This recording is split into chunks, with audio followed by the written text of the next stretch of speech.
Introduzindo Light Novels. Sejam bem-vindos ao quadro onde pretendo introduzir algumas das Light Novels que eu já li ou até mesmo eu traduzi. Mas o que é uma Light Novel?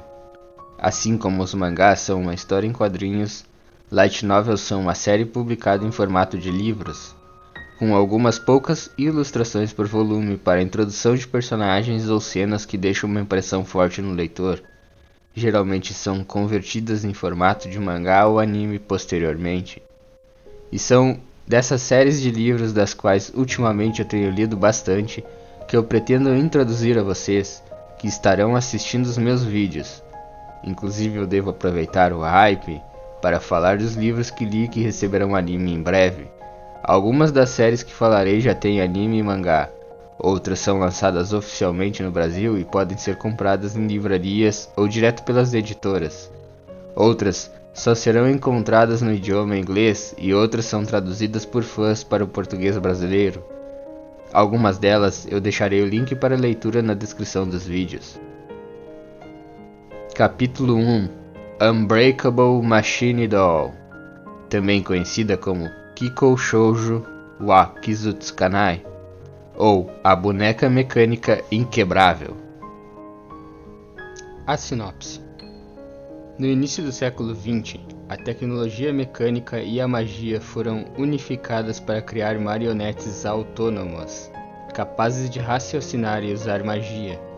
Não demorou muito para essa arte topo de linha ser utilizada para propósitos militares. Exércitos do mundo todo treinam marionetistas, pessoas capazes de controlar essas marionetes para manobras militares. Akabane Raishin é o último sobrevivente de um estimado clã oriental que era reconhecido por controlar marionetes de forma estratégica e tática. Em busca de fama e poder para alcançar seus objetivos, ele entra em um intercâmbio para estudar na Academia Real de Liverpool, na Inglaterra, a mais famosa escola de maquinarte do mundo.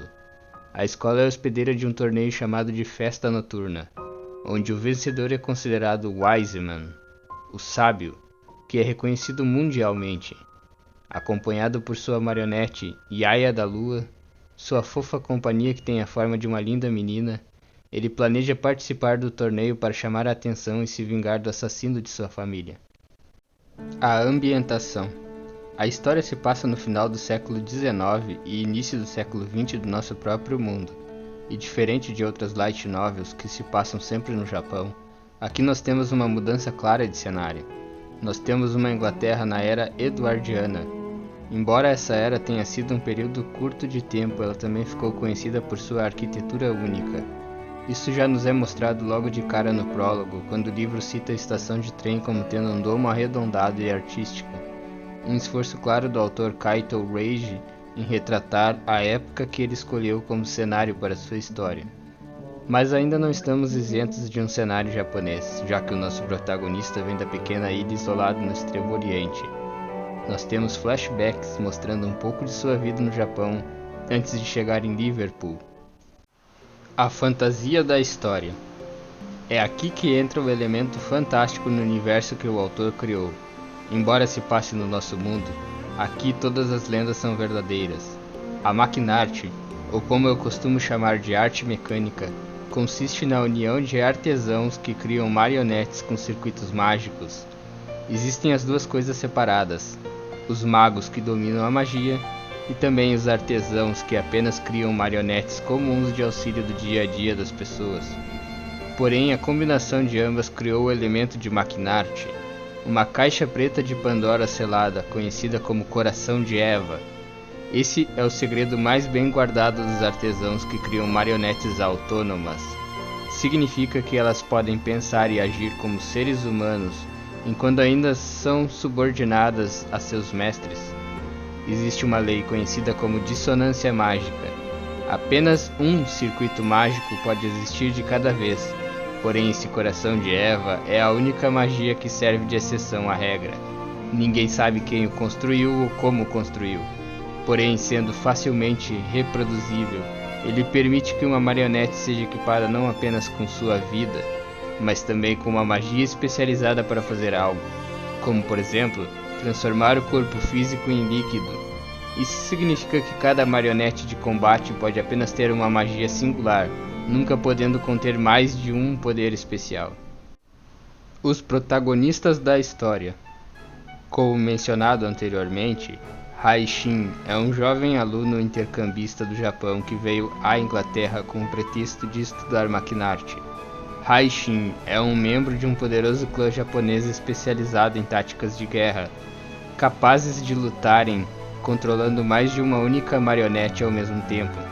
Haishin nos é introduzido em uma fantástica cena de abertura logo no prólogo da história, quando o mesmo usa seus poderes e sua marionete para parar um trem desgovernado, salvando pelo menos uma centena de vidas que estavam no trem junto com ele. Haishin sabia que usando sua marionete para parar o trem poderia acabar danificando-a, e ele, sendo hábil o suficiente para simplesmente sair do trem e deixar as pessoas morrerem sozinhas, ainda assim fez a escolha de arriscar sua única marionete para um ato altruísta. A nossa outra protagonista é essa marionete capaz de parar um trem desgovernado. Somos introduzidos a Yaya, com a aparência de uma linda jovem oriental com um kimono preto e cabelos que são descritos como longos, negros e que parecem perpetuamente molhados. A esquisitice fica pelo quanto ela se parece com uma humana de verdade, algo considerado extremamente raro mesmo dentre as marionetes de luxo. Yaya é considerada uma marionete de primeira classe feita por um mestre artesão. A mesma é introduzida a nós em uma tentativa de seduzir Haishin, soprando palavras em seu ouvido enquanto ele estava de olhos fechados na viagem de trem. Para garantir a comédia da cena, Yaya parece extremamente possessiva, agindo como uma yandere querendo afastar qualquer outra garota de Haishin. O cenário. Somos introduzidos à Academia Real de Maquinarte, onde apenas os 100 melhores alunos podem participar de um torneio conhecido como Festa Noturna. Todos esses 100 alunos recebem uma luva branca com um segundo nome, um epíteto que representa suas personalidades ou habilidades. Essa luva são suas qualificações de entrada para participarem do torneio. E os 13 melhores alunos são reconhecidos como os Rounds, os Cavaleiros da Távola Redonda. A luva seria uma alusão ao fato do torneio ser composto por duelos.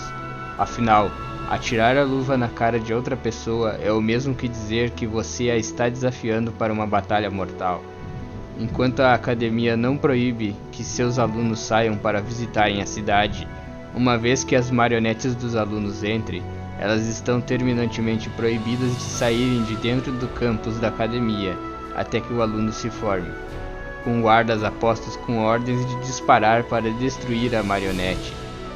O vencedor da festa noturna é nomeado de O Sábio, automaticamente considerado um general em qualquer lugar do mundo onde ele vá, ou com permissão de pesquisar e estudar qualquer coisa, mesmo entre artes proibidas ou consideradas tabus. Os temas da obra. No meu ponto de vista, há 3 temas principais durante a obra, e eles são família, complexo de inferioridade e vingança. Haishin é o último sobrevivente de seu clã. Isso se deve ao fato de, na época, ter saído de casa após brigar com seus pais e sua irmã mais nova por acreditar que ele não tinha talento algum para maquinarte. Afinal, a família já tinha seu irmão mais velho, que era considerado o maior prodígio do clã Akabane. E também havia sua irmãzinha, cujo ele pessoalmente acreditava possuir um talento até maior do que o de seu irmão mais velho. Ele havia ido estudar a arte da espada com um mestre japonês. No dia em que ele está retornando após um tempo sem ver sua família, ele presencia a casa pegando fogo. Não apenas seus pais e sua irmã mais nova, mas todo o seu clã, tios, tias, famílias ramificadas e outros parentes. Todos eles individualmente talentosos, haviam sido brutalmente assassinados, e não apenas os humanos, todas as marionetes que lutavam junto com eles foram completamente destruídas. E a gota d'água havia sido ter visto o corpo de sua irmã em cima de uma mesa, aberto, e seus órgãos terem sido arrancados, provavelmente para ser usada em algum experimento proibido para criar uma marionete com base humana, capaz de produzir sua própria energia mágica. Ao olhar para cima, há apenas o reflexo de um homem de máscara prateada. Raishin, após isso, está sozinho na neve fria, se esforçando para tentar mover uma única pequena marionete de madeira, que não é diferente do que seria um soldadinho de plástico para nós. Literalmente esperando por sua morte, é quando Karyuzai, um famoso artesão de marionetes, o encontra. A surpresa de Raishin fica por acreditar que Karyuzai Sensei era um velho homem boêmio e mulherengo, o que ela lhe confirma. Ela é ambas as coisas, mas isso não significa que ela seja um homem velho por conta disso. Ela lhe oferece uma barganha. Ela lhe entregará sua maior criação, Yaya da Lua, uma marionete que vale o equivalente a 3 porta-aviões de guerra americanos, para que ele possa encontrar o assassino de seu clã e obter sua vingança. E em troca, ele pertencerá a ela, obedecendo todas as ordens dela. Assim, Raishin, trabalhando para a mestra artesã Karyuzai, se torna um cão do exército japonês, um espião militar. Tendo perdido toda a sua família, Raishin sempre dá uma importância muito grande sempre que vê alguém que está agindo, pensando em proteger aqueles que ama. E Raishin também tem uma visão diferente sobre marionetes, as enxergando como seres vivos, pois pensam e agem. Possuem memórias, e uma vez que o coração de Eva de uma marionete é destruído, sua personalidade jamais voltará. Não pode ser consertada, como uma vida perdida. Os conflitos. Para alcançar seu objetivo, lhe é necessário participar da famigerada festa noturna. Porém, tendo vindo do Japão, não sabendo direito escrever e ler em inglês, ele tem um péssimo resultado em seu teste de entrada. Ao conversar com sua mais nova professora supervisora, professora Kimberly, do Departamento de Física Maquinária, ele descobre que a academia funciona por pura meritocracia. Se um aluno mais qualificado perder sua qualificação de entrada para um aluno de pontuação mais baixa, a academia não terá outra escolha senão aceitar que esse aluno está qualificado para participar da festa noturna por pura habilidade de combate. Raishin tem um estilo peculiar de lutar, enquanto os outros marionetistas lutam atrás de suas marionetes sendo protegidos por elas. Raishin, tendo vindo de um clã que controla mais de uma marionete simultaneamente em combate, e tendo apenas Yaya como sua parceira, ele usa seu próprio corpo como uma segunda arma para combate tático. Ele usa as artes marciais que aprendera no Japão e os ensinamentos do livro A Arte da Guerra para dar ordens em forma de códigos para Yaya se comunicar no campo de batalha. Mas apenas roubar a qualificação de entrada de outro aluno seria esmagar os sonhos de outra pessoa para satisfazer sua vingança pessoal, algo que ele prontamente aceita como um mal necessário. E é justamente após um duelo interrompido com uma das melhores alunas do colégio, a Round, Charlotte Bellel, uma ex-nobre inglesa conhecida como Tyrant Rex, por seu temperamento e também a capacidade de controlar uma poderosa marionete chamada Sigmund, um literal dragão lendário, que lhe chega uma proposta irrecusável feita pelo presidente do conselho estudantil. Há um assassino no corpo estudantil. Um dos alunos está matando outros alunos e destruindo suas marionetes, conhecido apenas pelo nome de Cannibal Candy. Candy, de doce em inglês, e Cannibal, do fato de destruir as marionetes deixando uma marca, como se fosse um doce lambido, onde ficaria seu coração de Eva. Raishin é escolhido para investigar por 2 motivos. Primeiro, ele certamente não é o assassino, tendo chegado recentemente na academia. E segundo, ele é forte. Demonstrou sua força e a força de sua marionete Yaya, lutando com a dupla Charlotte e Sigmund, um dos 13 rounds. A recompensa por pegar o assassino será uma qualificação de entrada para a festa noturna. Um passo para alcançar seu objetivo final de chamar a atenção do assassino de seu clã, dizendo: "Veja, aqui ainda há um Akabane vivo. Venha me buscar também para que eu possa destruí-lo." Machinidol tem alguns volumes já traduzidos em português. Eu mesmo traduzi inteiramente o volume 1. Deixarei o link para download aqui embaixo. Há outros volumes que outros tradutores fizeram. Eu sei que já passaram do volume 6 em português. Também deixarei o link para a leitura dos volumes em inglês separadinhos. Se você se interessou nesta história, com certeza irá curtir sua leitura. A série terminou com um total de 17 volumes. É possível encontrar até o volume 12 completamente traduzido em inglês. Estou aguardando a tradução do restante para minha própria leitura. No próximo capítulo, eu pretendo falar de Toradora, uma série que estou relendo. Até a próxima, pessoal!